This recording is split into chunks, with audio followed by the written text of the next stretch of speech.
எல்லோருக்கும் வணக்கம். நம்ம தல அஜித் சாரிங்க, நம்ம ஏகே சார் ஃபேமிலினா பயங்கர இம்பார்ட்டன்ஸ் கொடுப்பாருன்னு தெரியும். ப்ரைவசிக்கு அதிக இம்பார்ட்டன்ஸ் கொடுப்பாருன்னு தெரியும். ஆனால் இப்போ சமீபமாக கடவுளுக்கு இம்பார்ட்டன்ஸ் கொடுக்க ஆரம்பிச்சிட்டாருங்க. ஸோ வாங்க ரீசெண்டாக அஜித் சார் நம்ம கொடுத்துருக்க பல அப்டேட்ஸ் பார்ப்போம். அஜித் சார் ரசிகர்களை கையாளுற விதமே தனிங்க. தலை ஒரு வார்த்தை சொன்னால் அதுக்கு மறு வார்த்தையே இல்லை. சமீபமாக அஜித் சாரை அவருடைய ஃபேன்ஸ் ஏர்போர்ட்டில் பார்த்துருக்காங்க. அப்போது சில பேர் உற்சாகத்தில் சாரை பார்த்து சத்தம் போட ஒரே ஒரு விரல் தான் காமிச்சார். அத்தனை பேரும் அப்படியே சைலண்ட். கிட்டத்தட்ட ஆரம்பம் படத்தில் சாரை அரெஸ்ட் பண்ண ஒரு போலீஸ்காரர் அவர் கையை பிடிச்சதும் ஒரு பார்வை பாப்பாப்புல அந்த மாதிரி போன வருஷம் நம்ம அஜித் சார் ஒரு சில மெடிக்கல் ட்ரீட்மெண்ட்டுக்காக கேரளா போனார். அந்த ஃபோட்டோஸ்லாம் கூட வைரல் ஆச்சு. இந்த வருஷம் மீண்டும் கேரளாவுக்கு போயிருக்காரு. ஆனால் ட்ரீட்மெண்ட்டுக்கு இல்லை, கோயிலுக்கு.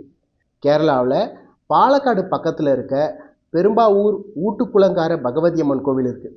அதுதான் அஜித் சாரோட குலதெய்வம் கோயில்னு சொல்கிறாங்க. அந்த கோயிலுக்கு அஜித் சார், ஷாலினி மேம், அப்புறம் நம்ம குட்டி தலை ஆத்விக் எல்லோரும் குடும்பமாக வந்து சாமி கும்பிட்டுருக்காங்க. சரி, ஏதோ குடும்ப விஷயமா இருக்கும், வேண்டுதலாக இருக்கணும்னு நினச்சா பகவதி அம்மன் படத்தை தன்னுடைய நெஞ்சிலேயே பச்சை குத்தி இருக்காரு நம்ம தலை. சரி, சார் ஏதோ புதுசாக பண்ணுறாரு, பக்தியில் மூழ்கிட்டார் போலன்னு நினச்சா திடீர்னு திருப்பூரில் துப்பாக்கியோட வந்து நிற்கிறாரு. அஜித் சாருக்கு பல வகையான இன்ட்ரெஸ்ட், ஸ்கில்ஸ் இருக்குது. ஃபோட்டோகிராஃபி, ட்ரோன் ஆப்ரேட்டிங், கார் ரேசிங்னு அந்த வரிசையில் இப்போ கன் ஷூட்டிங். திருப்பூர் மாவட்டம் காங்கேயம் அடுத்த வெள்ளக்கோவில் பகுதியில் கொங்கு நாடு ரைஃபிள் கிளப்னு ஒரு கிளப் இருக்குது. தமிழ்நாடு முழுக்க 3 இடத்துல பிரான்ச் இருக்குது. அதில் திருப்பூர் பிரான்ச்சுக்கு அக்டோபர் 26 அன்னைக்கு அஜித் சார் போய் அங்கே இருக்க ஃபெசிலிட்டிஸ்லாம் பார்த்து ட்ரைனிங் எடுத்திருக்காரு.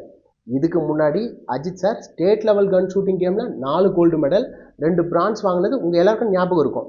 சரி, தலை ஃபார்முக்கு வந்துட்டார் போலன்னு நிம்மதியாக தூங்க போய் விடிஞ்சு எழுந்து பார்த்தா தலை திருப்பதியில் இருக்காரு. திருப்பதியிலையும் பார்க்கணுமே, சாமி தரிசனம் எதிர்பார்த்து வந்த பக்தர்களுக்கு தலை தரிசனம் கிடைச்சதும் அவங்களும் 6 வாரத்தில் சத்தம் போட, இது கோவில், சாமி கும்பிட வந்தால் சாமி மட்டும்தான் கும்பிடணும், சத்தம் போடக்கூடாதுன்னு மறுபடியும் ஏர்போர்ட் ஆக்ஷனை ரிப்ளை பண்ணியிருக்காரு. கேரளாவிலையும் சரி, திருப்பதியிலையும் சரி, நீங்கள் கவனிச்சிங்கன்னா தெரியும், அஜித் சாரும் நம்மளை மாதிரி நிம்மதி தேடி கோயிலுக்கு போனால் அங்கேயும் நிறைய பேர் போய் செல்ஃபி எடுக்கிறேன்னு டிஸ்டர்ப் பண்ணுறோம். அஜித் சார் முடிஞ்ச வரைக்கும் டீசெண்டாக எல்லார்கிட்டையும் வேணாம்னு சொன்னாலும் பல பேர் தொடர்ந்து செல்ஃபி எடுக்க வந்துக்கிட்டே இருக்காங்க. அதில் ஒரு நபர் வழக்கம் போல் செல்ஃபி எடுக்க வந்தார். அஜித் சார் வேணாம்னு சொன்னதும் பக்கத்தில் இருந்தவர் அவர் ஒரு மாற்றுத்திறனாளின்னு சொன்னதும் நம்ம தலை அவரை மட்டும் கூப்பிட்டு செல்ஃபி எடுத்தார். ஸ்போர்ட்ஸில், படத்தில், பக்தியில் மூழ்கின அஜித் சாரை இதுவரை நம்ம பார்த்துருப்போம். ஆனால் மனிதாபிமானத்தில் மூழ்கி சக மனுஷனை மதித்து அஜித் சார் பண்ணின இந்த விஷயந்தான் அவரை தலைன்னு நாம் செல்லமாக கூப்பிட்ற உயரத்துக்கு கொண்டு போயிருக்கு. தொடர்ந்து இந்த மாதிரி அப்டேட்ஸ் வீடியோஸ் பார்க்க மறக்காமல் முத்திரையை சப்ஸ்கிரைப் பண்ணுங்கள்.